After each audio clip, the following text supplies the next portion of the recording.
بسم اللہ الرحمن الرحیم۔ السلام علیکم۔ ہم کہانی میں خوش آمدید۔ ریڈرز کیسے ہیں آپ سب ریڈرز؟ اگر آپ ہمارے چینل پہ نئے ہیں تو پلیز چینل کو سبسکرائب کر دیجئے اور پلیز اسٹوری کو لائک کر دیا کیجئے اور کمنٹ کر کے ضرور بتایا کیجئے کہ آپ کو اسٹوری کیسی لگی۔ چلتے ہیں کہانی کی طرف۔ سامی نے بے یقینی سے اسے دیکھا تھا۔ فجر، آپ کو لگتا ہے کہ میں اس سے بات بھی مکمل نہ ہو پائی تھی؟ چلیں گھر میں، یہاں کوئی تماشا نہیں چاہتا۔ وہ آس پاس لوگوں پہ نظر ڈالتا بیرونی دروازے کی طرف بڑھا تھا۔ سامی، میرا وہ مطلب نہیں تھا۔ فجر اسے پھر سے غصے میں آتا دیکھ جلدی کہتی اس کے پیچھے آئی۔ بیٹھیے، وہ ہیلمٹ پہنتا سختی سے بولا تو وہ بھی چپ چاپ اس کے پیچھے بیٹھی تھی۔ سامی، مجھے جاننے کا پورا حق ہے، وہ کچھ توقف کے بعد پھر سے بولی۔ جاننے میں اور الزام تراشی میں بہت فرق ہوتا ہے۔ اب چپ چاپ بیٹھی رہیں ورنہ یہ بائک ہی کسی میں ٹھوک دوں گا۔ اس کے بعد وہ واقعی چپ ہو گئی تھی۔ آ گئے تم دونوں؟ مجھے تو لگا تھا کھانا کھا کے آؤ گے۔ ساجدہ بیگم کچن سے نکلتی پوچھنے لگی تو دونوں نے چہرے کے تاثر بالکل ٹھیک کیے تھے۔ جی امی، فجر کی طبیعت کچھ ٹھیک نہیں تھی۔ فجر کے بجائے سامی نے دیا تھا۔ کیا ہوا؟ وہ فکر مندی سے فجر کے قریب ہوئی۔ کچھ نہیں مامی، بس سر میں درد ہے، آرام کروں گی تو ٹھیک ہو جائے گا۔ ہاں ٹھیک ہے، جاؤ آرام کرو۔ اور وہ سر ہلاتی کمرے میں چلی گئی۔ چند منٹ بعد سامی بھی اپنے کمرے میں آیا تو فجر کی طرف دیکھے بنا لیپ ٹاپ کی طرف بڑھ گیا۔ وہ بھی ہونٹ کاٹتی خاموشی سے اس کے تنے اعصاب اور ہاتھوں کی حرکت کو ملاحظہ فرماتی رہی۔ کچھ دیر بعد وہ لیپ ٹاپ لیے اس کے ساتھ آ بیٹھا۔ دیکھ لیجئے یہ حرام کی کمائی کہاں سے آئی ہے۔ وہاں کچھ ڈاکومنٹس کھلے ہوئے تھے۔ وہ آن لائن کام کرتا تھا تبھی ہر وقت لیپ ٹاپ میں سر دیے رکھتا تھا۔ فجر کو ندامت نے آن گھیرا۔ یہ پیمنٹ پرسوں ہی ڈاکومنٹس کمپلیٹ کیے ہیں جو امریکہ کے کسی لڑکے کے تھے اور یہ پرسوں ہی پیمنٹ ملی ہے۔ وہ موبائل کی اسکرین اس کی طرف کرتا بولا جبکہ نظریں ابھی بھی جھکی ہوئی تھیں۔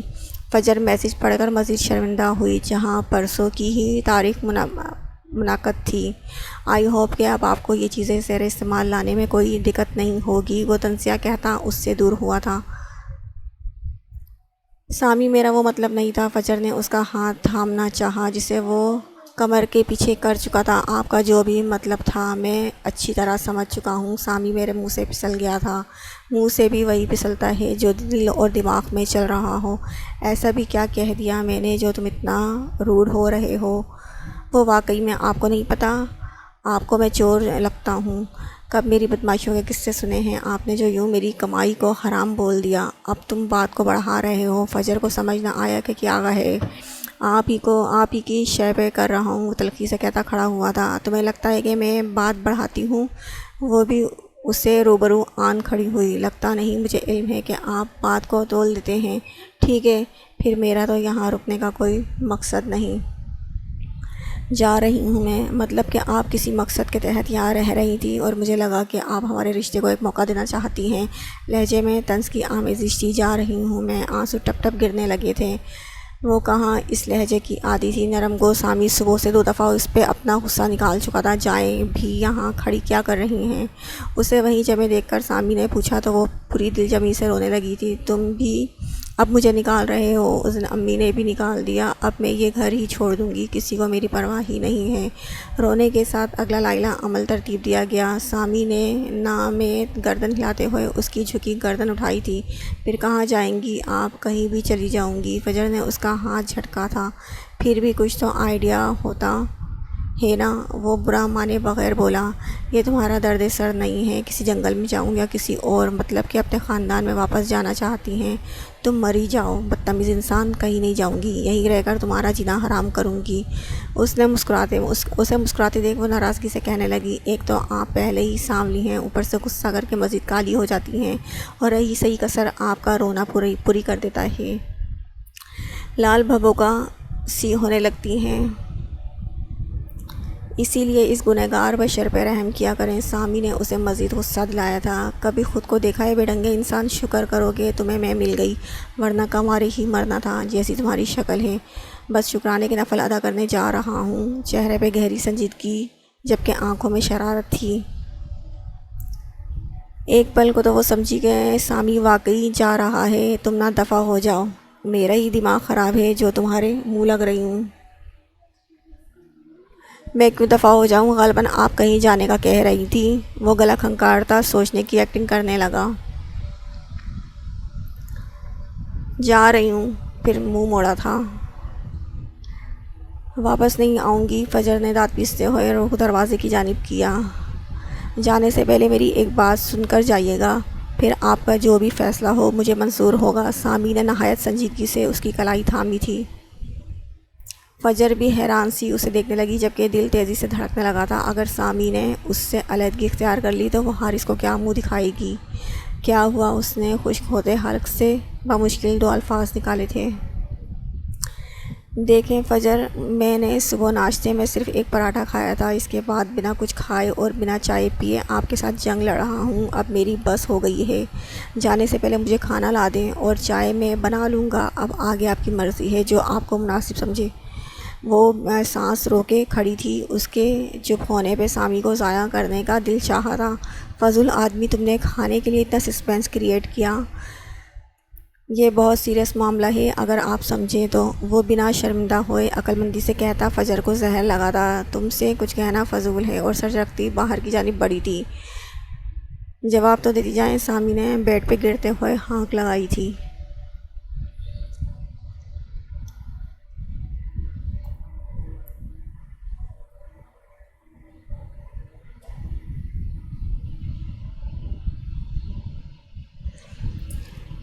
میرے جانے کے بعد گھر میں کیا ہوا تھا؟ ارشمان نے سنجیدگی سے پوچھا۔ کچھ نہیں، چلے گئے تھے خاموشی سے، جبکہ بابا کافی غصے میں تھے۔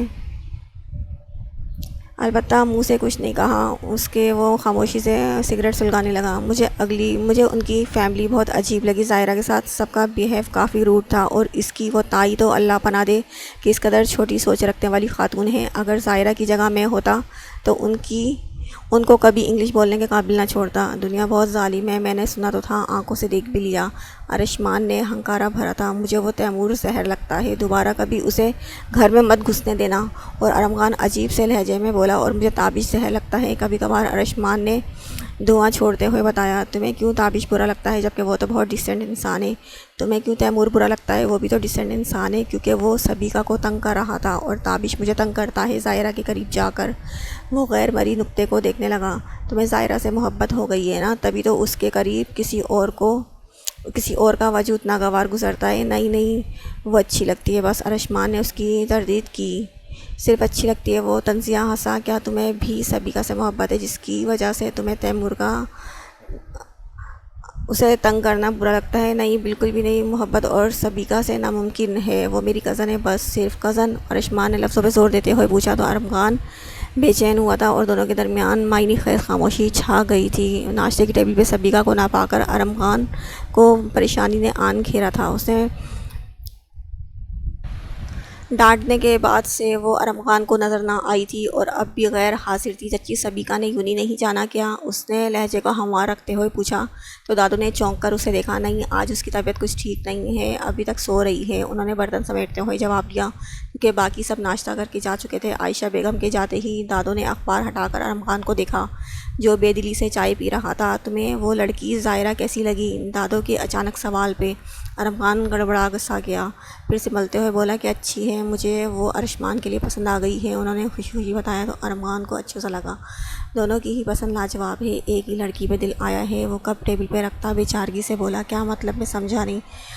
دادو، آپ کے لاڈلے کو وہ تیکھی مرچی صرف اچھی لگی ہے، اور صرف اچھا لگنے کی وجہ سے وہ اس سے شادی کرنے کا بھی خواہش مند ہے، کیونکہ اسے گمان ہوتا ہے کہ وہ دونوں ساتھ میں خوش رہ سکتے ہیں۔ ارمغان نے تفصیلی سا جواب دیا تو وہ تو دادو کا خوشی سے چہرہ چمک اٹھا تھا۔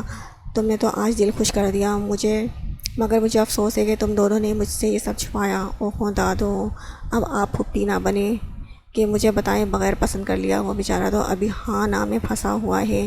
جیسے ہی لڑکی نے ہاں کہا، آپ کے قدموں میں حاضر ہوگا، آخر آپ نے ہی تو ہماری نیا کو پار لگانا ہے۔ اینڈ پہ شوق خدا کھڑا ہوا تو دادو نے پھپھی پہ اسے گھورا تھا، باقی کا معائنہ شام میں کر لیجیے گا، ابھی میں لیٹ ہو رہا ہوں۔ وہ آنکھ ونک کرتا بیگ سنبھالتا بیرونی دروازے کی طرف بھاگا تھا۔ یونہی سے آ کر وہ سو گیا۔ شام میں سو کر اٹھا تو طبیعت میں بجھل پن محسوس کرتے ہوئے شاور لینے چلا گیا۔ شاور لینے کے بعد وہ نیچے آیا تو سامنے ہی سوزو سے باتیں کرتی دکھائی دی۔ ارمغان کو حیرت ہوئی تھی کہ گردن میں لپٹا ہوا اسٹال آج سر پہ لپٹا ہوا تھا۔ اس پل وہ ارمغان کو کوئی معصوم سی بچی معلوم ہوئی جو اپنی ہی باتوں پہ مسکرا رہی تھی۔ ریحانہ بھی ایک کپ چائے بنا دے، جو شاندے والی لی، اس نے وہیں صوفے پہ ٹکتے ہوئے ہانک لگائی اور سبیکا نے چونک کر ایک نظر اس کے وجود پہ ڈالتے ہوئے رخ واپس موڑا۔ یا جتنی خاموشی کیوں ہے، باقی سب کدھر ہیں؟ اس نے بھاری آواز میں پوچھا، کیونکہ گلا خراب ہونے کی تیاری کر چکا تھا۔ دادو کے روم میں ہے، پھپھو کی کال آئی ہے۔ سبیکا کا تمیز سے جواب دینا اسے ہضم نہ ہوا تھا۔ 6 ماہ پورے ہو گئے پھپھو کو؟ اس کے سوال پہ سبیکا نے اسے سوالیہ نظروں سے دیکھا۔ مطلب کہ پھپھو کو 6 ماہ بعد ہی ٹائم ملتا ہے اپنے میکے کو یاد کرنے کا؟ سبیکا سانس بھر کر سر جھکا گئی۔ وہ ٹھیک ہی تو کہہ رہا تھا، وہ سب چھوٹے چھوٹے تھے جب پھپھو پوری فیملی کے ساتھ ملنے آئی تھی۔ بعد میں تو جب بھی آئیں اکیلی ہی آئیں، بقول ان کے دونوں بچے پاکستانی ماحول میں ایڈجسٹ نہیں ہو پاتے، اور اب تو سب بڑے ہو چکے ہوں گے، مگر پھر بھی کوئی کانٹیکٹ نہ تھا، کیونکہ انہیں کوئی سروکار نہ تھا پاکستانیوں سے، اور پھر پاکستانی بھی کون سا مرے جا رہے تھے۔ اگر ان کو چاہ نہیں تو ان کو بھی پرواہ نہیں تھی۔ بخار کیسے ہو گیا؟ سبیکا جس کی نیند سے آنکھیں بند ہو رہی تھی جھٹکے سے اٹھ بیٹھی۔ یار، اسلام آباد کی سردی تم سے ڈھکی چھپی تو ہے نہیں، رات میں نہا لیا تو بس، حد ہوتی ہے لاپرواہی کی۔ اب جاؤ چائے پیو اور ساتھ میں کوئی ٹیبلٹ لو۔ کہاں جاؤں؟ شاور لینے؟ پاگل، کچن میں ہی جاؤں، کچن میں بول رہی ہوں، اور کہاں جانا ہے؟ مجھ میں ہمت نہیں ہے، معصومیت بھرا جواب آیا۔ کاش میں تمہارے پاس ہوتی تو پھر تمہیں چائے بنا کر دیتی، تمہاری تیمارداری کرتی۔ سبیکا کو افسوس نے آن گھیرا۔ تم پاس ہوتی تو میں یوں بخار میں نہ لیٹا ہوتا۔ ساتھ میں رونے والا ایموجی بھیجا گیا۔ اب زیادہ باتیں بنانا بند کرو اور جو کہا ہے کرو۔ یار، میڈ رات میں گھر چلی جاتی ہے اور باقی سب بھی سو رہے ہوں گے، رات کے 12 بج رہے ہیں۔ ارم خان نے ایک نظر کلاک پہ ڈالتے ہوئے کہا۔ ویسے تو بڑا بھائی کرتے ہو، اپنے بھائی سے بولو گلا خراب ہے، چائے بنا کر دے۔ اچھا میری ماں، کچھ کرتا ہوں۔ سبیکا نے دل والا ایموجی بھیجا تھا۔ ارم خان کا بھی تو گلا خراب تھا، رات میں بھی اس کی طبیعت ٹھیک نہیں لگ رہی تھی، کیا پتہ وہ بھی ابھی تک جاگ رہا ہو۔ کیا میں اسے چائے کے ساتھ ٹیبلٹ دے آؤں؟ اس نے بڑبڑاتے ہوئے خود سے پوچھا تھا۔ نہیں، اس نے میری اتنی انسلٹ کی، میری بلا سے بھاڑ میں جائے۔ دماغ نے فوراً سرزنش کیا تھا۔ مسٹر کھڑوس سے پوچھتی ہوں۔ ارم خان جو سر ہاتھوں میں گرائے بیٹھا تھا، چاندنی کے میسج پہ پھر سے سر اٹھایا۔ اگر کوئی ہمارے ساتھ بہت غلط کرے لیکن اسے پھر بھی ہماری ضرورت درکار ہو تو ہمیں کیا کرنا چاہیے؟ تمہیں اس کی مدد کرنی چاہیے، کیونکہ مجھے لگتا ہے کہ ہمیں دوسروں کے ساتھ برتاؤ ان کے اخلاق اور اعمال کی بنیاد پہ نہیں بلکہ اپنے ظرف کے مطابق کرنا چاہیے۔ ویسے بھی برائی کو اچھائی ہی مٹا سکتی ہے، برائی کے روبرو برائی ہی آ جائے تو سوائے نقصان اور پشیمان ہونے کے کچھ نہیں بچتا۔ عاجزی تو اللہ تعالیٰ کو بہت پسند ہے، اور عاجزی انہی لوگوں کو نصیب ہوتی ہے جو رجوع کرنا جانتے ہوں۔ کیسے کر لیتے ہو اتنی اچھی باتیں؟ سبیکا محبوب سی پوچھنے لگی۔ بس تمہیں دیکھ کر زبان اچھی باتیں رونے لگتی ہے۔ ویسے تو بڑا تلخ سا بندہ ہوں میں، مطلب یہ عنایت خاص میرے لیے ہے، خاص الخاص آپ کے لیے مادام۔ میرا موبائل ڈیڈ ہو رہا ہے، میں چارجنگ کر لوں؟ ارم خان کو بتا کر موبائل چارجنگ پہ لگاتی کمرے سے باہر نکلی تھی۔ ارم خان نے ارشمان کو میسج کیا تھا، مگر اس کا کوئی جواب نہ آیا، شاید وہ سو چکا تھا۔ وہ آنکھیں موندے لیٹا سونے کی کوشش کر رہا تھا جب دروازے پہ دستک ہوئی۔ لگتا ہے شمعون آ گیا، مگر وہ تو کبھی ناک نہیں کرتا۔ آ جاؤ، اس نے وہیں سے آواز لگائی تو سبیکا نے ڈرتے ڈرتے کمرے میں قدم جمائے تھے۔ اس وقت سبیکا کے ہاتھ میں چائے دیکھ کر وہ حیرت کے سمندر میں غوطہ زن ہوا تھا۔ میں چائے بنانے لگی تھی، سوچا تمہارے لیے بھی بنا لوں۔ تمہارے کمرے کی لائٹ جل رہی تھی، جس سے اندازہ ہوا تم جاگ رہی ہو۔ سبیکا اس کے حیران چہرے کو دیکھتے ہوئے صفائی دینے لگی۔ شکریہ، مجھے اس کی شدید طلب محسوس ہو رہی تھی۔ وہ بیٹھے گلے سے ہی اتنا ہی بول پایا۔ سبیکا نے سر ہلاتے ہوئے چائے والی ٹرے اس کے سامنے رکھی، جس میں پیناڈول بھی موجود تھی، اور وہ تب تک حیرت سے اسے دیکھتا رہا جب تک وہ کمرے سے چلی نہ گئی۔ اسے کیا ہوتا جا رہا ہے؟ پہلی دفعہ کسی کی فطرت بدلتے ہوئے دیکھ رہا ہوں، ورنہ سبیکا اور میری پرواہ امپاسبل۔ وہ بڑبڑاتے ہوئے چائے پینے لگا، جو شاندار ملی چائے حلق سے اترتی سکون بخش رہی تھی۔ تم اتنی بھی بری نہیں ہو سبیکا عالم۔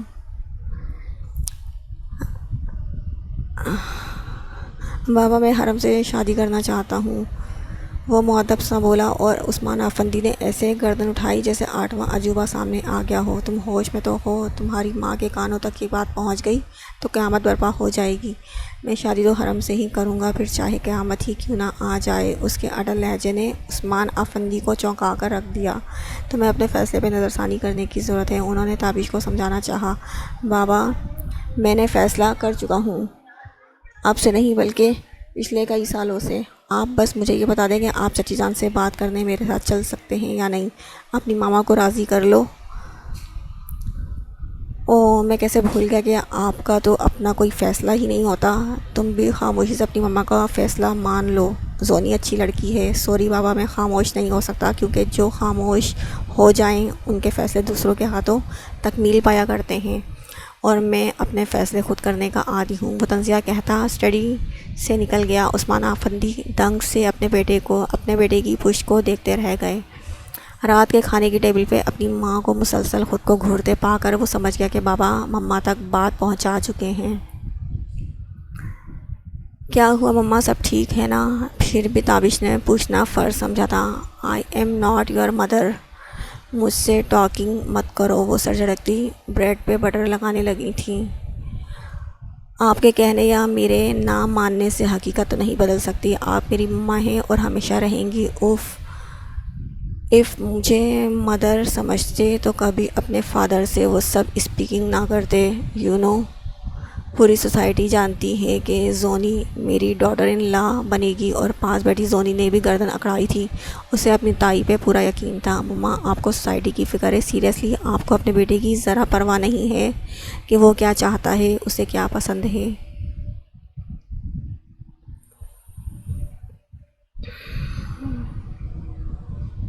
وہ بنا کسی لحاظ کے بولے گیا، I know everything very well.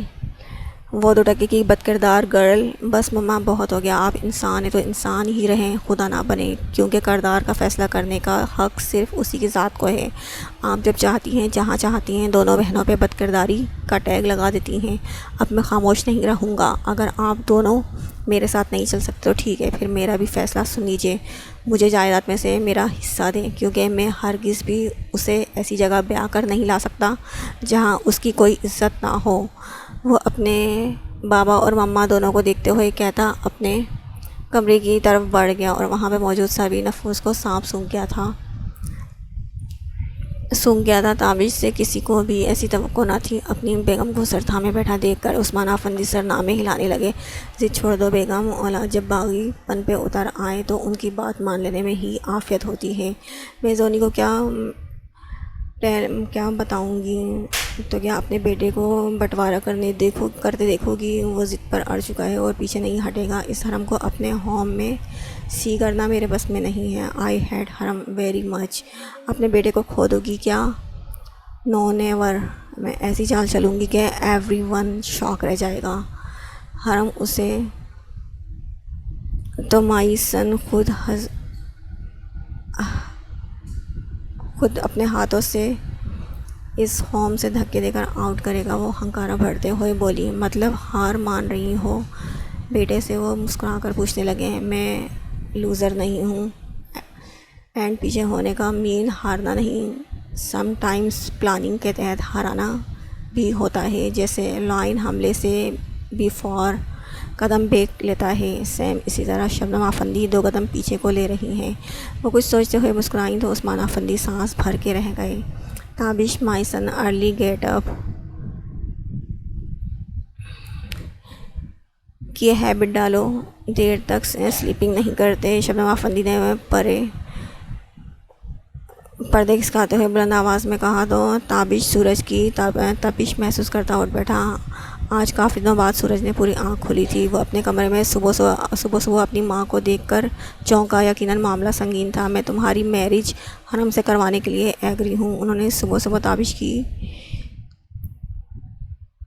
Tabish پہ پھول برسائے تھے۔ سچ مما، آپ کو کوئی اعتراض تو نہیں ہے؟ وہ جھٹکا کھا کر اٹھتا بالکنی کے پردوں کے قریب کھڑی اپنی مما تک پہنچا تھا۔ آف کورس، تمہاری پسند میرے لیے ویری ویری امپورٹنٹ رکھتی ہے، بیکاز تم میرے سب سے اچھے سن ہو۔ لو یو مما، میں اتنا خوش ہوں کہ آپ کو بتا نہیں سکتا۔ وہ فرتے جذبات میں ان کے ہاتھ چوم گیا۔ پھر وین جائیں تمہاری چچی کی طرف، آج ہی چلتے ہیں شام میں، وہ فوراً سے بولا تو تائی سر ہلا گئی۔ مما پلیز، ایک ریکویسٹ ہے آپ سے، آپ مائنڈ مت کیجیے گا۔ تابش ان کا ہاتھ تھامتا منت بھرے انداز میں بولا، I am hearing. Mama please, حرم کو اگر گڑبڑ کرے تو اگنور کر دیجیے گا میرے لیے۔ انہوں نے سر ہلا کر اس کے ہاتھ تھپک کر تسلی دی۔ وہ بچوں کو پڑھانے کے ساتھ چاول چن رہی تھی جب دروازہ نوک ہوا۔ آہان جاؤ دیکھو کون ہے۔ بچوں کے پاس اپنی کتابیں پھیلا کر بیٹے آہان کو حکم ملا، وہ بھاگتا ہوا دروازے تک گیا۔ تابش کے ساتھ دادی اور تایا تائی کو دیکھ کر حرم کے چہرے کی ہوائیاں اڑی تھیں اور جلدی سے چارپائی چھوڑتے ہوئے اپنا دوپٹہ درست کیا تھا۔ اس منحوس مارے نے بتایا، نہیں، بندہ صاحب سے منہ ہاتھ ہی دھو لیتا ہے۔ ہائے اللہ جی، میں نے تو صبح ہی بالوں میں تیل بھرا ہے جو پھسلتا پھسلتا چہرے پہ اپنے رنگ میں رنگ چکا ہے۔ پہلی دفعہ گھبراہٹ کا شکار حرم نے ادب سے سلام کیا تھا اور ان کی آوازیں سن کر زائرہ اور سفینہ بیگم بھی باہر نکلی تھیں۔ حرم چائے بنا رہی تھی جب زائرہ اور سفینہ بیگم کمرے میں ان کے پاس بیٹھی تھیں۔ جب تائی رشتے کی بات چھڑی تو تابش کمرے سے باہر نکل آیا۔ میں نے تمہاری شرط پوری کر دی، اب تو تمہیں کوئی اعتراض نہیں ہے؟ وہ کچن میں چائے بناتی حرم کے پاس آیا۔ آنے جانے سے پہلے بندہ بتا ہی دیتا ہے، ابھی تک اپنے بوسیدہ کپڑوں اور ان دھلے منہ کا دکھ ستا رہا تھا۔ کیوں، تم نے روایتی منگیتروں کی طرح سج دج کر بیٹھنا تھا؟ مجھے سجنے کی قطعاً ضرورت نہیں ہے، ہاں مگر شاور لینے کی ضرورت تھی۔ دوسرا فکرہ دل میں ہی سوچ پائی، مگر میں چاہتا ہوں میری بیوی سج دج کر رہا کرے، وہ شوق ہوا تھا، زیادہ پھیلنے کی ضرورت نہیں ہے۔ ابھی رشتے کی بات چل رہی ہے اور تم بیوی تک بھی پہنچ گئے، بڑی سپیڈ ہے۔ ہاں تو شادی بھی بہت جلد ہو جائے گی، مگر مجھے اتنی جلدی شادی نہیں کرنی۔ چائے کپوں میں انڈیلتے ہوئے نخرے سے کہنے لگی، مگر مجھے تو جلدی ہی کرنی ہے۔ تو پھر ڈھونڈ لو کوئی اور لڑکی، کیونکہ میرا اتنی جلدی شادی کا کوئی پلان نہیں ہے۔ ڈھونڈنے کی کیا ضرورت ہے، لڑکی تو گھر میں ہی موجود ہے۔ زونی بیچاری رو رو کر آدھی رہ گئی ہوگی اب تک مجھے کھونے کے غم میں، تو یہاں کھڑے کیوں وقت ضائع کر رہے ہو؟ دفع ہو جاؤ نا اپنی زونی کے پاس، اس نازک حسینہ کو تمہاری باہوں کی ضرورت ہوگی۔ مگر مجھے کسی اور کی ضرورت ہے نا۔ ضرورت تو ختم ہو جایا کرتی ہے نا، وہ بھی تو بدو بری کچھ ختم نہیں ہوا کرتی، اور تم میری وہ ضرورت ہو جس کی طلب مجھے ہر سیکنڈ رہے گی، کیونکہ تم میرے لیے آکسیجن کی سی اہمیت رکھتی ہو۔ وہ گھمبیر سا لہجے میں بولا، میں چائے دے کر آتی ہوں۔ حرم اسے دیکھے بنا کمرے کی طرف بڑھی تو وہ سرشار سا مسکرایا تھا۔ وہ چائے کے ساتھ باقی کے لوازمات ٹیبل پہ سجاتی وہیں زائرہ کے پاس ٹک گئی۔ اگر اجازت ہو تو میں اپنی ڈاٹر کو یہ رنگ پہناؤں؟ انہوں نے سفینہ بیگم کی طرف اجازت طلب نظروں سے دیکھا تو وہ خوشی خوشی سر ہلا گئیں۔ ان کے لیے یہی کافی تھا کہ ان کی جٹھانی آج بنا کسی طنز و طعنے کے مسکرا کر بات کر رہی تھی اور خوش دلی سے حرم کو مانگنے آئی تھی۔ حرم نے بھی ان کے قریب بیٹھتے ہوئے تابش کے نام کی انگوٹھی اپنے بائیں ہاتھ کی زینت بنائی تھی۔ زائرہ تو اشش کر اٹھی، تابش تم نے تو کمال ہی کر دکھایا۔ زائرہ نے دل میں اسے شاباشی دی تھی۔ سر آپ نے بلایا تھا؟ زائرہ نے آفس میں آتے ہوئے وجہ دریافت کی۔ بیٹھیے۔ ارشمان نے اسے بیٹھنے کا اشارہ کیا تو وہ ہونٹ کاٹتی کرسی پہ بیٹھ گئی۔ آپ نے مجھے کوئی جواب نہیں دیا ابھی تک؟ کس بات کا جواب؟ وہ جان کر بھی انجان بن گئی۔ ریلی آپ کو نہیں پتا؟ ارشمان نے آئی برو اٹھاتے ہوئے دیکھا۔ وہ شرمندہ ہوتی سر جھکا گئی۔ سر وہ دراصل کل تابش کا پرپوزل آیا تھا اور ابھی وہ اتنا ہی بولی تھی کہ ارشمان کرنٹ کھا کر کھڑا ہوا اور کنپٹی مسلتا دوسری طرف رخ موڑ گیا۔ آپ راضی ہیں تابش کے لیے؟ میں تو بہت خوش ہوں۔ وہ حیران ہوتی خوشی سے بتانے لگی، آپ کی مدر بھی راضی ہیں؟ وہ جانے کیوں پوچھ گیا۔ جی وہ بھی راضی ہیں، انہیں بھلا کیوں اعتراض ہوگا؟ آپ کو ایک دفعہ سوچنا چاہیے تھا۔ وہ شکوہ کر گیا۔ کس بارے میں سر؟ ریلی مس زائرہ آپ کو نہیں پتا آپ کو کس بارے میں سوچنا چاہیے تھا؟ جب میں نے پہلی دفعہ آپ کو شادی کا پرپوزل دیا آپ کو تبھی بتا دینا چاہیے تھا کہ آپ تابش کو پسند کرتی ہیں، کم از کم میں امید کے مزید دیپ تو نہ چلا پاتا۔ وہ اس کی طرف پلٹتا بکھرے سے لہجے میں بولا، جبکہ زائرہ تو حیرانگی سے اس کے بدلتے انداز کو دیکھ کر رہ گئی، جو بار بار اپنا ماتھا مسل رہا تھا جیسے سر کے شدید درد سے دوچار ہو رہا ہوں۔ آپ غلط سمجھ رہے ہیں، وہ دھیرے سے منمنائی۔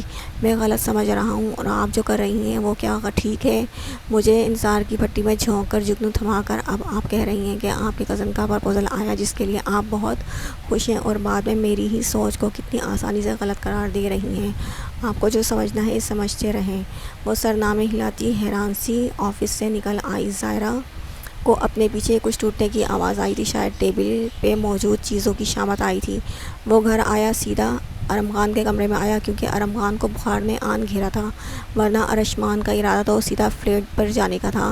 اب کیسی طبیعت ہے؟ اس نے لحاف میں لیٹے ارم خان کے ساتھ گھستے ہوئے پوچھا۔ میں تو ٹھیک ہوں، پر مجھے تم ٹھیک نہیں لگ رہے، کس قدر اسمیل آ رہی ہے، چرسی انسان کیوں کرتے ہو اتنی اسموکنگ؟ زائرہ نے انکار کر دیا۔ وہ سیدھا لیٹا چھت میں گھورتے ہوئے بولا تو ارم خان کی زبان کو بریک لگی تھی۔ کیوں؟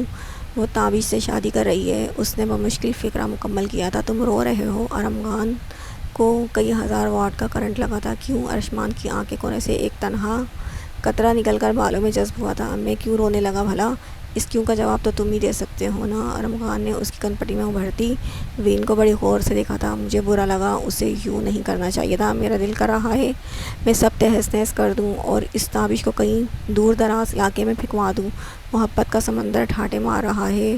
مجھے محبت نہیں ہے اس سے۔ وہ چڑ گیا۔ علامتیں تو ساری محبت کی ہیں۔ ارم خان نے معنی خزی سے کہا، محبت کے علاوہ بھی ایک رشتہ ہوتا ہے پسندیدگی کا۔ مجھے وہ پسندیں اچھی لگتی ہیں، بس اس سے زیادہ کچھ نہیں۔ اگر محبت ہوتی تو اب تک زمین و آسمان ایک کر چکا ہوتا۔ ارم خان خاموشی سے اس کے پھولے ہوئے نتنوں کو دیکھنے لگا جو اپنے ہی جذبوں سے انکاری تھا۔ مجھے گھر جانا ہے، سونیا نے عجلت میں کہا۔ وہ تھکا ہارا سا آفس سے لوٹا تھا، تیوری چڑھاتے ہوئے وجہ دریافت کرنے لگا۔ بتایا تھا ظاہرہ کی چھوٹی بہن نے تابش کو اپنے پیچھے لگا رکھا ہے، بس تابش بھی دم چھلا بنا حرم سے شادی کرنے کی ضد لگا بیٹھا ہے۔ کل سے زونی کی رو رو کر حالت خراب ہو چکی ہے۔ اسے میری ضرورت ہے۔ تمہاری تائی مان گئیں کیا؟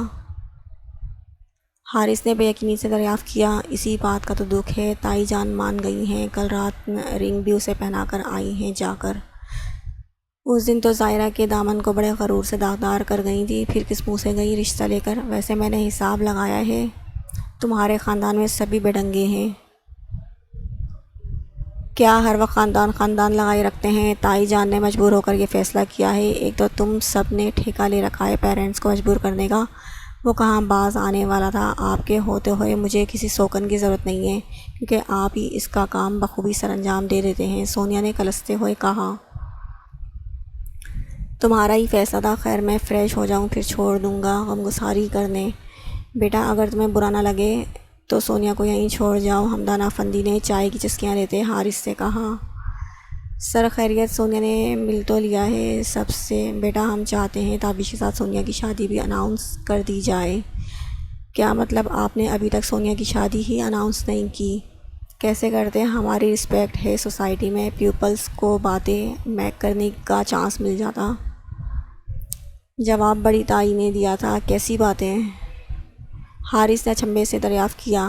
اب تم فیڈر پیتے چائلڈ تو ہو نہیں جسے نالج نہ ہو کہ ایسی سچویشن میں پیپل ہاؤ باتیں بناتے ہیں۔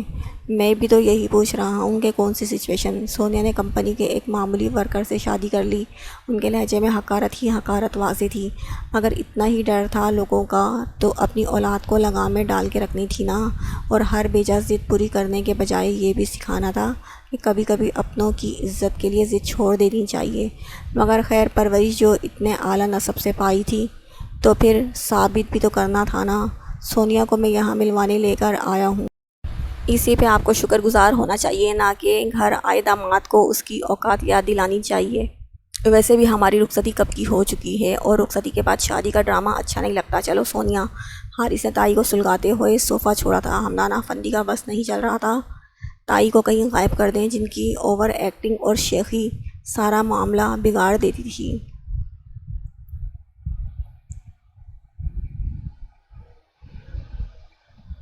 سیڑھیوں میں بیٹھے اپنے الٹے ہاتھ کی تیسری انگلی میں پہنی سفید رنگ والی چمکتی انگوٹھی کا نگ کو تک رہی تھی جب ظاہرہ اس کے قریب آ کر بیٹھی۔ کیا سوچ رہی ہے ہونے والی دلہن؟ سوچ رہی ہوں تائی امی اتنی جلدی مان کیسے گئیں؟ آخر انہوں نے مجھے اپنی بہو کی شکل میں قبول و منظور کیسے کر لیا؟ یہ تو تابش سے ہی پوچھنا پڑے گا کہ اس نے کون سا پیر پکڑا ہے جس کے چھو منتر سے وہ ممکن ہو گیا جو اس جنم میں تو ممکن ہرگز نہ تھا۔ ظاہرہ نے بھی سوچ کے تانے بانے جوڑتے ہوئے کہا۔ مجھے تو تائی کی کوئی چال لگتی ہے، یقیناً وہ تابش کے کندھے کو مہرا بنا کر بندوق چلائیں گی۔ چلو خیر جیسے بھی مانے، ہمیں کیا؟ مجھے خوشی ہے کہ تابش نے اپنا کہا پورا کر دکھایا۔ سچ میں تو ہمیشہ تمہارے لیے تابش کو ہی سوچا ہے، اب یہ سوچ عملی جامہ پہن رہی ہے تو مجھے بڑی تسکین محسوس ہو رہی ہے۔ میں تو بہت ایکسائٹڈ ہوں۔ ظاہرہ پرجوش سی بولی تو حرم نے شرمانے کی ناکام ایکٹنگ کرتے ہوئے دوپٹے کو انگلی سے لپیٹا تھا۔ اب اتر بھی آؤ، نیچے کپڑے اتارنے گئی تھی، مجھے تو لگ رہا ہے بنانے بیٹھ گئی ہو۔ سفینہ بیگم نے کچن سے آواز لگائی تو حرم چھت سے کپڑے اتارنے بھاگی اور ظاہرہ مسکرا کر سر جھٹکتی موبائل چیک کرنے لگی۔ وہ یونی سے آیا تو فجر کہیں دکھائی نہ دی۔ پہلے اس ٹائم میں وہ عموماً ساجدہ بیگم کے پاس یا کچن میں پائی جاتی تھی۔ امی فجر کہاں ہیں؟ اس نے ساجدہ بیگم کے کندھے پہ سر رکھتے ہوئے پوچھا۔ کمرے میں ہے، آج اس کی طبیعت بھی ٹھیک نہیں ہے، کہہ رہی تھی سر میں درد ہے، دیکھ کر آتا ہوں۔ سامی پریشان سا اٹھتا اپنے کمرے میں آیا۔ وہ سردہ پاؤں لحاف میں لپٹی اونگ رہی تھی۔ سامی نے چہرے سے لحاف ہٹایا تو اس نے سرخ ہوتی آنکھیں وا کی تھیں، چہرہ بھی لال ہو رہا تھا بخار کی زیادتی سے۔ آپ ٹھیک ہیں؟ سامی نے ماتھے کو چھو کر بخار چیک کیا تھا۔ آپ کو تو بہت تیز بخار ہے، وہ پریشانی سے گویا ہوا۔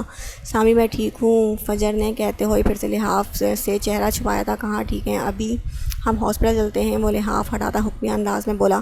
سامی میں نے دوا لی ہے، پسینہ آئے گا تو ٹھیک ہو جاؤں گی، اب مجھے تنگ مت کرو، دوبارہ لحاف اتارنے پہ چڑھتے ہوئے کہتی۔ پھر سے چہرہ چھپا گئی اور سامی لب بھینچے لحاف کو گھڑنے لگا۔ کچھ دیر بعد اس نے چہرے سے لحاف ہٹایا تو بھاری ہوتی سانس سے اس کو پتہ چلا کہ وہ سو رہی تھی۔ سامی کچھ پل خاموشی سے تکنے کے بعد لحاف ٹھیک کرتا کمرے سے نکل گیا۔ امی میں فارمیسی جا رہا ہوں، آپ فجر کے پاس رہیے گا، انہیں کافی تیز بخار ہے۔ سامی نے کچن میں روٹی بناتی اپنی امی سے کہا۔ میں اس کے پاس ہی ہوں، تم روٹی تو کھا لو۔ نہیں امی، بھوک نہیں ہے، میں جا رہا ہوں، اگر ان کی طبیعت زیادہ بگڑی تو مجھے کال کر دیجیے گا۔ وہ پریشانی سے کہتا کچن سے نکل گیا۔ ساجدہ بیگم کی نگاہوں نے دور تک اس کا پیچھا کیا تھا۔ انہیں سامی کا فجر کے لیے یوں فکر مند ہونا اچھا لگا تھا۔ شام میں وہ اور عدنان صاحب جلدی فارمیسی سے لوٹ آئے، جس کی وجہ سردی کا بڑھنا اور کافی حد تک فجر بھی تھی۔ شکر ہے سامی تم آ گئے، فجر کا بخار کم ہونے کے بجائے مزید تیز ہو گیا ہے۔ میں نے کہا ہے کہ حارث تمہیں ہاسپٹل لے چلتا ہے، سامی کے آنے میں دیر ہے، مگر وہ مان ہی نہیں رہی۔ ساجدہ بیگم نے بے چینی سے اسے آگاہ کیا تو وہ ماتھے پہ بل ڈالتا کمرے میں آیا، جہاں رضیہ بیگم فجر کا سر دبا رہی تھیں، جبکہ فجر آنکھیں مندے ان کا دوسرا ہاتھ تھامے لیٹی تھی۔ کیسا ہے میرا بچہ؟ عدنان صاحب نے ہمیشہ کی طرح شفیق لہجے میں پوچھا، اور ان کی آواز سن کر فجر نے مسکرا کر ان کی آنکھیں کھولی تھی، اپنی آنکھیں کھولی تھیں، جبکہ چہرے سے نقاہت جھلک رہی تھی۔ اٹھو شاباش، دوا لو گی تو چٹکیوں میں ٹھیک ہو جاؤ گی، انہوں نے بہلاتے ہوئے کہا۔ رضیہ بیگم کو اشارہ کیا، جس پر عمل کرتے ہوئے انہوں نے زبردستی فجر کو بٹھایا تھا۔ اور ابو جی مجھے سردی لگتی ہے، میں ٹھیک ہو جاؤں گی، مجھے باہر نہیں جانا، منت بھرے لہجے میں کہتے ہوئے پھر سے لیٹنا چاہا تھا۔ سامی تم بائک نکالو، میں لے کر آتا ہوں، اور دروازے سے ٹیک لگائے کھڑا سامی سر ہلاتا باہر نکلا تھا۔ ساجدہ بیگم نے اسے چادر اڑائی تو فجر نے مدد طلب نظروں سے عدنان صاحب کو دیکھا۔ ابو جی پلیز چپ چاپ چلو، انہوں نے ڈپٹتے ہوئے اسے سہارا دیا تھا۔ میں چلتا ہوں اپنی بیٹی کے ساتھ، انہوں نے دلاسا دیتے ہوئے کہا۔ نہیں ابو جی، میں سامی کے ساتھ چلی جاؤں گی، وہ ناراضگی سے کہتی سامی کے پیچھے چڑھ کے بیٹھ گئی۔ میں چلوں ساتھ، پیچھے سے گرنا آ جائے۔ ساجدہ بیگم نے اجازت طلب نظروں سے عدنان صاحب کو دیکھا۔ امی اتنی ٹھنڈ ہے، آپ گھر رہیں، میں لے جاؤں گا، پاس ہی تو ہاسپٹل ہے، سامی نے کہتے ہوئے بائک آگے بڑھائی تھی۔ ساجدہ بیگم بائک کو گھڑتی رہ گئی، اس کی کمر سے سر ڈگائے دونوں ہاتھوں سے سامی کی شرٹ دبوچے وہ غنودگی میں جا رہی تھی، جب سامی نے اسے پکارا۔ فجر؟ ہاں کیا ہوا، نیند آ رہی ہے؟ فجر نے مزید اس سے چپکتے ہوئے بولے، بغیر ہنکارہ بھرا جاگتی رہیں، گر مت جائیے گا، تم مجھے نہ گرنے دینا۔ وہ معصومیت سے بولی، آپ اتنی موٹی ہیں، اگر گرنے لگی تو میں بیچارہ کیسے سنبھالوں گا؟ وہ مسکراتے ہوئے شرارتاً بولا، اتنے ہٹے کٹے ہو، 2 من کے آٹے والی بوری اٹھا لیتے ہو، مگر 50 کلو کی لڑکی نہیں سنبھال سکتے۔ 50 کلو؟ رب جھوٹ نہ بلوائے، 70 کلو سے کم کی نہیں ہیں آپ۔ وہ جو سوچ رہا تھا ابھی کرارا سا جواب حاضر ہوگا، مگر جواب میں خاموشی پا کر وہ فکر مند ہوا۔ فجر ٹھیک ہے؟ سامی میرا سر گھوم رہا ہے، مجھے لگ رہا ہے سردی میری ہڈیوں میں گھستی جا رہی ہے، فجر نے روتے ہوئے آپس میں بجتے دانتوں کے درمیان کہا۔ بس 2 منٹ، یہ اگلے روڈ پہ ہی تو ہاسپٹل ہے، ہم جلد ہی دوا لے کر واپس گھر آ جائیں گے۔ بے چین ہوتے سامی نے بائک کی اسپیڈ مزید بڑھائی تھی۔ ہاسپٹل کے گرم کمرے میں داخل ہوتے ہی اسے ذرا سکون ملا تھا۔ کیسے آنا ہوا سامیہ؟ ڈاکٹر سعید، جن کی عدنان صاحب کے ساتھ کافی جان پہچان تھی، چونکہ ان کی فارمیسی ہاسپٹل کے ساتھ ہی تھی، تو اکثر آتے جاتے دعا سلام ہو جاتی۔ آسام کو پہچاننے کی بھی یہی وجہ تھی۔ انکل میری وائف کو بخار ہو گیا ہے، آپ پلیز ان کا چیک اپ کروا دیں، سامی نے ادب سے کہا تو انہوں نے سر ہلاتے ہوئے لیڈی ڈاکٹر کو آواز دی تھی۔ منہ کھولیں، ڈاکٹر نے بخار چیک کرنے کے بعد کرواتے ہوئے لائٹ سے کچھ دیکھا تھا۔ انہیں ٹھنڈ لگ گئی ہے، جس کی وجہ سے بخار ہو گیا ہے، جتنا ہو سکے سردی سے بچنے کی کوشش کیا کریں۔ ڈاکٹر نے خوف زدہ سی فجر کی آنکھوں میں لائٹ مار کر اس کی آنکھوں کے سامنے اندھیرا لاتے ہوئے بتایا، اور کچھ ادویات لکھ کر پرچی سامی کی طرف بڑھائی تھی۔ ڈاکٹر کوئی انجیکشن وغیرہ لگا دیں جس سے جلدی صحت یاب ہو جائیں، سامی نے فجر کو دیکھتے ہوئے سنجیدگی سے کہا، تو فجر نے بند ہوتی آنکھیں پٹ سے کھولتے ہوئے بے یقینی سے اسے دیکھا۔ بہن ہے یہ آپ کی؟ ڈاکٹر نے مسکراتے ہوئے پوچھا۔ بیوی ہے یہ میری، سامی نے بیوی پہ زور دیا تو ڈاکٹر شرمندہ سی ہو گئی۔ سوری امن، بھائی ہی بہنوں کو یوں تنگ کرتے ہیں تو مجھے لگا، کوئی بات نہیں، اب ہمیں اجازت دیجیے۔ وہ زبردستی مسکراتا فجر کو لیے باہر آیا تھا۔ سامی کے بنے منہ کو دیکھ کر فجر کی ہنسی نکلی تھی۔ ابھی 2 منٹ پہلے تو بولا بھی نہیں جا رہا تھا، اب ہنس رہی ہیں۔ خیر یہیں رکے، میں دوائی لے کر آؤں، باہر سردی ہے۔ وہ اسے ہاسپٹل کے اندر چھوڑتا دوائی لینے چلا گیا۔ چند منٹ بعد وہ لوٹا تو فجر کو کسی دوشیزہ سے راز و نیاز کرتے پایا۔ چلیں، سامی کی پکار پہ وہ مسکرا کر پاس کھڑی عورت سے کچھ مسکرا کر کہتی سامی کی طرف آئی۔ کون تھی وہ پتہ نہیں، پر باتیں بہت اچھی کر رہی تھی۔ فجر نے حشاش انداز میں بتایا، ہر کسی سے فری نہیں ہو جاتے۔ سامی نے سر جھکتے ہوئے بائک کو سیدھا کیا۔ اس سے قبل وہ بائک پہ سوار ہوتا فجر اس کے کندھے سے چپکی تھی۔ سامی نہایت معصومیت سے پکارا تھا۔ وہ پریشان ہوا۔ مجھے گول گپے کھانے ہیں۔ سامی گول گپوں کی ریڑھی دیکھ کر فجر کے بے ذائقہ منہ میں کھٹے ذائقہ گھلا تھا۔ سوچے گا بھی مت، چپ چاپ بیٹھے۔ وہ اس کی چالاکی پہ حیران ہوتا سختی سے بولا، سامی پلیز بس 2 لے لو، میرے منہ کا ذائقہ اتنا گندا ہو رہا ہے، مجھے وامٹنگ آ جائے گی، پلیز گول گپوں کے علاوہ جو کھانا ہے بتا دیں۔ سامی مجھے چکر آ رہے ہیں، اگر میں پیچھے سے گر گئی تو ٹھیک ہے، میں پیک کروا لیتا ہوں، گھر جا کر کھا لیجیے گا۔ دل میرا اب چاہ رہا ہے، تم پیک کروانے کی بات کر رہے ہو، جیسے گھر میں سب گول گپے دیکھ کر شاباشی دیں گے نا۔ ٹھیک ہے مگر صرف 2۔ وہ وان کرتا ریڑھی کی طرف بڑھنے لگا جب فجر نے زبردستی اس کی بازو تھامتے ہوئے اس کے ساتھ قدم بڑھائے تھے۔ بھائی 1 پلیٹ گول گپے۔ سامی سے پہلے وہ بول اٹھی تو سامی نے فجر کو گھورا، اب 2 گول گپے لیتے ہوئے شرم نہیں آئے گی؟ سامی پیشانی پہ بل ڈالتا خاموشی سے کھڑا رہا۔ صرف 2 کھانے ہیں، سامی نے دوبارہ یاد دلایا۔ پھر یہ 4 کون کھائے گا؟ فجر نے معصومیت سے پوچھا۔ مجھے ڈاکٹر نے منع تھوڑی کیا ہے، سامی نے کہتے ہوئے گول گپا اٹھایا تو فجر نے منہ بسورتے ہوئے اسپیڈ تیز رکھتے ہوئے گول گپے کھانا شروع کیے۔ دونوں ہی 2 منٹ میں پلیٹ چٹ کر چکے تھے۔ بھائی 1 پلیٹ اور، فجر نے سوسو کرتے ہوئے کہا۔ نہیں بھائی، بس 1 ہی کافی ہے، سامی نے منع کرتے ہوئے فجر کو گھورا۔ اگر کچھ نہ ہوا تو 1 گول گپے سے بھی ہو جائے گا، فجر نے ہنکارا بھرتے ہوئے پلیٹ بھرنے کا اشارہ کیا۔ سامی نے جیسے ہی پلیٹ کی طرف ہاتھ بڑھایا، فجر نے پلیٹ پیچھے کھسکا لی۔ اپنی لو میں نہیں دے رہی، بھائی 1 پلیٹ اور کر دیں، فجر نے ناک چڑھاتے ہوئے کہا۔ فجر اور سامی نے دانت پیستے ہوئے اس کے نام کو کھینچا۔ بڑی ہوں تم سے یاد دلانا ضروری سمجھا، شوہر ہوں آپ کا، وہ بھی اسی کے انداز میں بولا۔ شوہر ہو تو شوہر بن کے رہو، ڈاکٹر کیوں بن رہے ہو؟ ابھی کچھ دیر پہلے آپ کی آنکھیں نہیں کھل رہی تھیں اور اب تم تو چاہتے ہی ہو کہ میں آنکھیں بند کیے خاموشی سے ایک کونے میں پڑی رہوں۔ اس نے کہتے ہوئے گول گپا منہ میں رکھا تھا۔ گول گپوں سے بھری پلیٹ سامی کے سامنے آئی تو وہ بھی جلدی جلدی گول گپے کھانے لگا۔ فجر نے اپنی پلیٹ ختم کرتے ہوئے اس کی طرف ہاتھ بڑھایا، لیکن سامی پلیٹ پیچھے کر گیا۔ اب یہ گول گپے تمہیں مجھ سے زیادہ عزیز ہو گئے، جاؤ میں بھی بات نہیں کروں گی، فجر نے لچائی نظروں سے اسے دیکھتے ہوئے کہا۔ احسان عظیم ہوگا، سامی نے کہتے ہوئے آخر گول گپا بھی منہ میں رکھ کر مزے سے کھایا تھا۔ فجر ناراضگی سے دیکھتی بائک کی طرف بڑھ گئی تو وہ بھی بل دیتا اس کے پیچھے لپکا تھا۔ 1 دفعہ ٹھیک ہو جائیں پھر میں خود آپ کو یہاں لے کر آؤں گا، دونوں مقابلہ لگا کر کھائیں گے۔ اسے مسلسل خاموش دیکھ کر سامی نے بہرانے کے سے انداز میں کہا تو وہ جواب دیے بنا بھاری ہوتا سر اس کے کندھے سے لگا گئی۔ گھر آتے ہی حارث اور سونیا کے علاوہ سب کو اپنا منتظر پا کر فجر نے مسکراتے ہوئے اپنے لحاف کی طرف قدم بڑھائے۔ کیا کہا ڈاکٹر نے؟ عدنان صاحب نے بے چینی سے پوچھا۔ کیا کہنا تھا ابو جی؟ لائٹ مار کر پہلے دانت گنے، پھر آنکھوں کا رنگ چیک کیا اور سب کو کہی جانے والی بات مجھے بھی کہہ دی کہ سردی لگی ہے، فجر نے کلستے ہوئے بتایا تو سبھی کے چہروں پہ مسکراہٹ رینگ گئی۔ اچھا میں یخنی لے کر آتی ہوں، پھر دوا بھی لینی ہے۔ ساجدہ بیگم نے اٹھنے کے لیے پر تولے تو فجر نے ہڑبڑا کر انہیں روکا۔ نہیں مامی جی پلیز، ابھی گنجائش، میرا مطلب بھوک نہیں ہے، دل نہیں چاہ رہا، تھوڑی سی پی لینا، ورنہ دل تو بخار میں کسی چیز کا نہیں چاہتا۔ اور سامی نے چونک کر فجر کو دیکھا جو ندیدوں کی طرح گول گپوں پہ ٹوٹ پڑی تھی۔ جانے بخار کی یہ کون سی قسم تھی؟ نہیں مامی پلیز ابھی نہیں، ورنہ سب کچھ باہر آ جائے گا۔